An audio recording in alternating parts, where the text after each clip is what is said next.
Step into the spotlight of Sands Showbiz, guiding you through the stories behind the stars with Nigel Clarkson. It all started on Britain's Got Talent, and now he's here chatting to Nige on the Sands Showbiz podcast. It's Tom Ball. On the show then today, what a great guest we've got. We've got Tom Ball, Britain's Got Talent.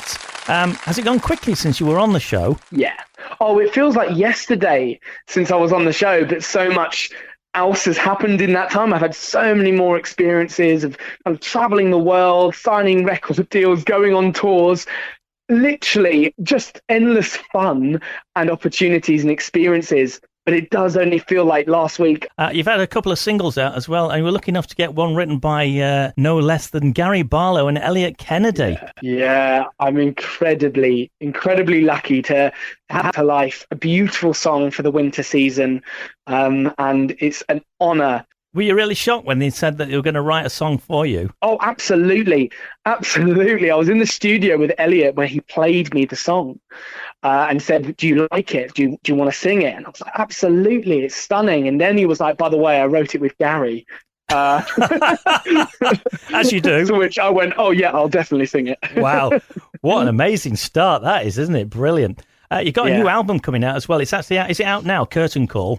It's out on the 24th of May, but you can pre-order it right now. Excellent. So have you added a few more tracks onto that album then? You've been busy in the recording studio. Oh, so busy in the recording studio, but it's all wrapped up now with a nice little bow on it. I've had the opportunity to listen to it a couple of times, and I'm so proud of it.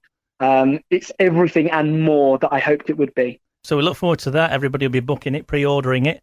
So you're going to have a busy time at the moment because you're on tour, aren't you? You're not a million miles. You came to us at Lytham St Anne's, I believe, at the Lowther Pavilion. Yeah, that was an incredible gig. In fact, that was my last one, literally just gone.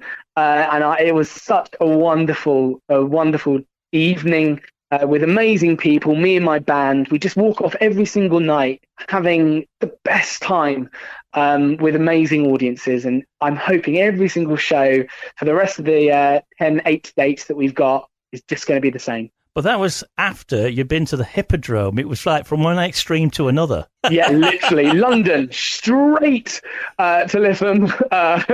And then Shrewsbury and Wales and Billingham. We're all over the UK. It's wonderful to get to see so much of the country that I live in. Yeah, I would notice that. It's really random, isn't it? All the places that you're visiting. You seem to be going here, there and everywhere, really. And places that I thought, well, is it right in saying that you're going to settle? Have you been there? No, I've never been before, but I'm really looking forward to the opportunity to going there. Yeah, it's a lovely place, it's settled. Do you get time to actually go around the area when you're actually doing a gig in an area or not? It depends. If they're back-to-back, absolutely not. It's literally sit in the car, 4-hour drive, arrive, set up, make sure you're ready and perform. Wow. But if I've got a day off the day after, I do try and stay in the area just to soak in the atmosphere and maybe sightsee a little bit and just see a bit of the country. Yeah. Let's go back to how it all started then, because you used to be a teacher. Is that right in saying that?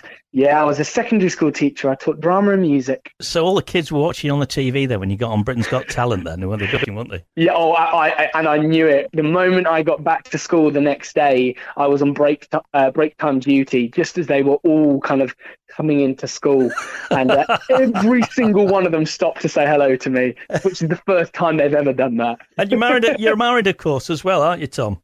Yeah, I got married in October of 2022 to my lovely NHS wife, Hannah. So how's all that gone down, the stardom then, with your wife? Does she cope with it all? She keeps me grounded. The moment I say anything that might come across any arrogant or anything like that, she's like, Tom, pipe down. She's my absolute rock. I've heard that. I couldn't do what I do without her. I've experienced that myself somewhere along the line, reality check, all right. So you went on a lovely holiday to Bali. Oh, that was beautiful.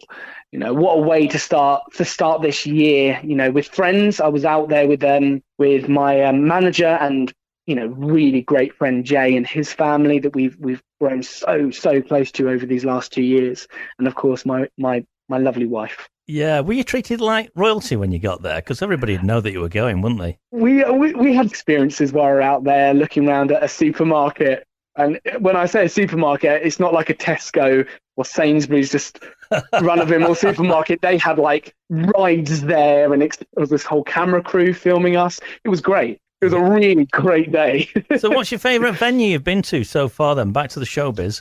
Favourite is the Palladium. The Palladium, I've been fortunate to play just a couple of times. Obviously once, and a couple of times with BGT, but also once with Michael Ball himself.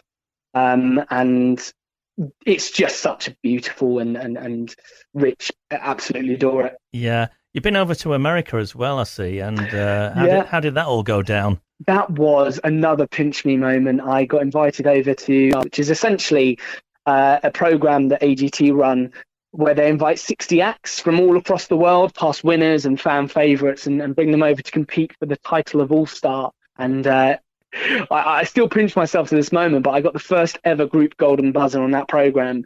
Put me straight through to the final, and I had the opportunity to sing 3 songs that I absolutely adore. I bet that was a great time, though. How long were you actually over there for?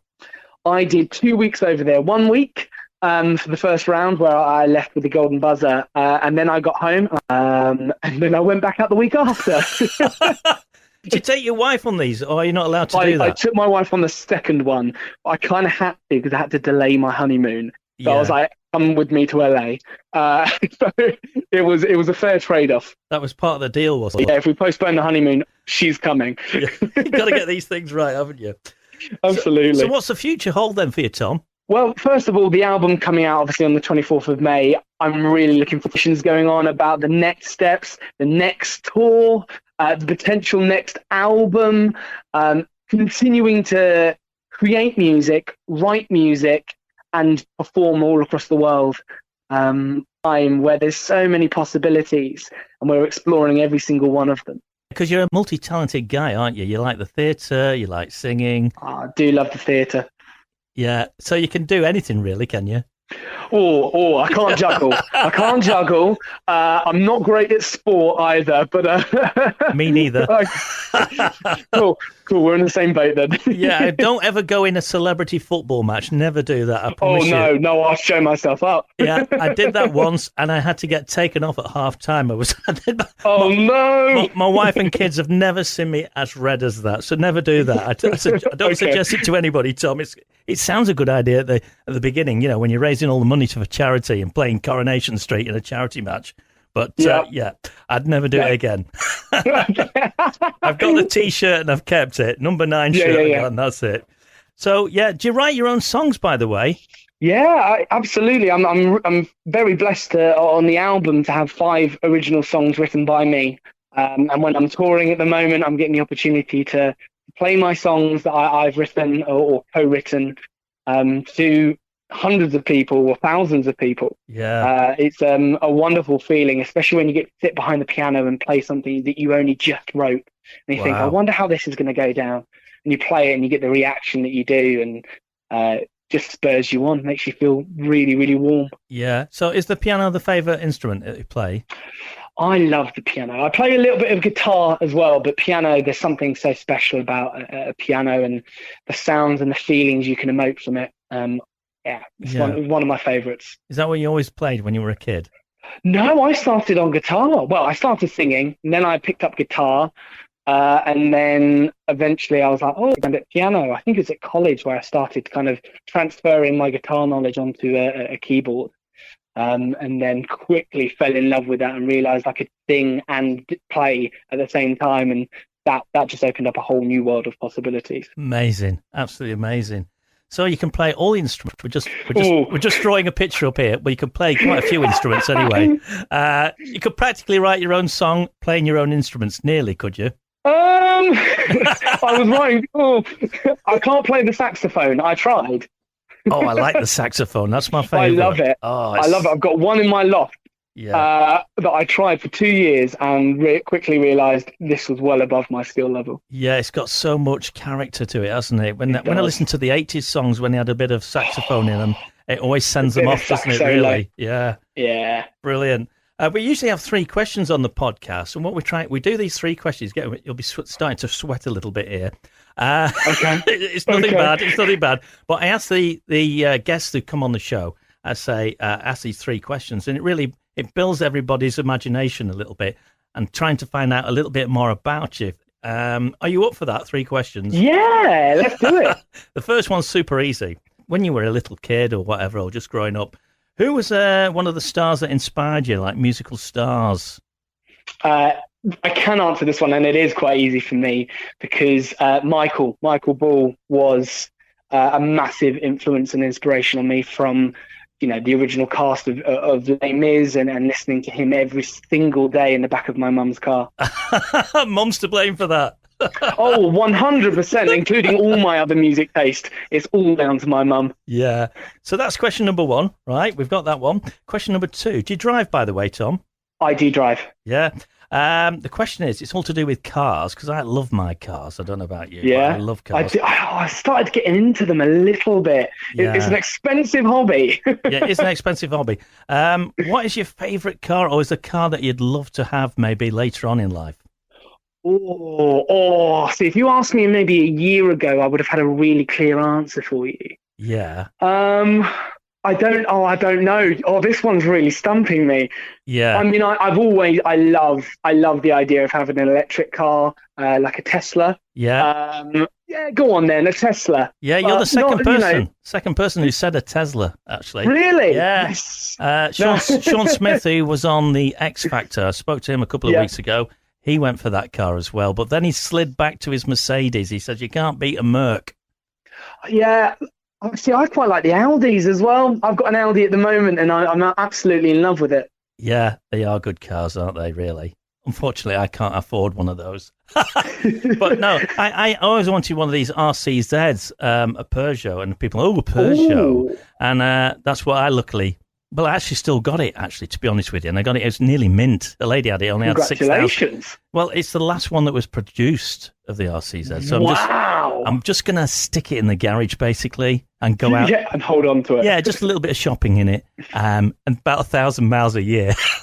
Yeah. And hope that it's, but they're not worth anything. I spent a fortune on it. It's dropped in price, but maybe one day my mechanic tells me, keep hold of it. One day it'll be worth something. One day it'll rock it back up. And I just hope I'm here to share that when it arrives, But anyway, that's question number 2. Tesla, you're going for there. Question number 3. Now, a lot of people have to think about this one. I don't know about you, Tom, but what's your favourite go-to snack? My favourite go-to snack. Say you're on tour, you get a break. Oh, okay. It's hard again. It's hard. If I'm on the road, it will be something really awful like a pepperami. That is absolutely shocking, and I should not be eating it. Nothing awful about that. It's right up my street, that pepperami. Yeah, brilliant. But if I'm on the road, it's a pepperami. But if I was going to grab anything, I absolutely love a Cornish pasty. Cornish pasty? Oh, give me a Cornish pasty, any kind, a Ginsters, a homemade one, pasty company, West Pasty Company, whoever. Yeah, I'll have a Cornish pasty. So British that is, isn't it? It really is, isn't it, really, when you think about it? British. A Cornish pasty. The last time I've had a Cornish pasty, it must be years ago. I'm going to get one of those now. Oh, I love them. I was in Cornwall with the Overtones in December. Special guest support last year for the Christmas tour. Was that great? It was my first introduction into touring, and they were wonderful and so welcoming, and I learned so much from that tour that I've now implemented into my own. Yeah. So I'll be forever grateful to the Overtones for giving me that opportunity. How did that come about? One of the members of the Overtones is Jay James, and Jay has become my incredible manager. And so through Jay was like, well, let's bring Tom onto the tour and let's see if that works and see what he can learn and see what he can do. And I was very, very lucky to get that opportunity. Yeah. Well, you're doing so well, aren't you? It's incredible what you've been doing. Thank you. We're really looking forward to what's coming up in the future and what you're going to be getting up to. You're going to be appearing all over the place, I've got a feeling. I really hope so. I hope I get to do this for as long as I possibly can. Yeah. Just before you go, are you going to be doing any gigs apart from your own this year, do you think? That would be telling.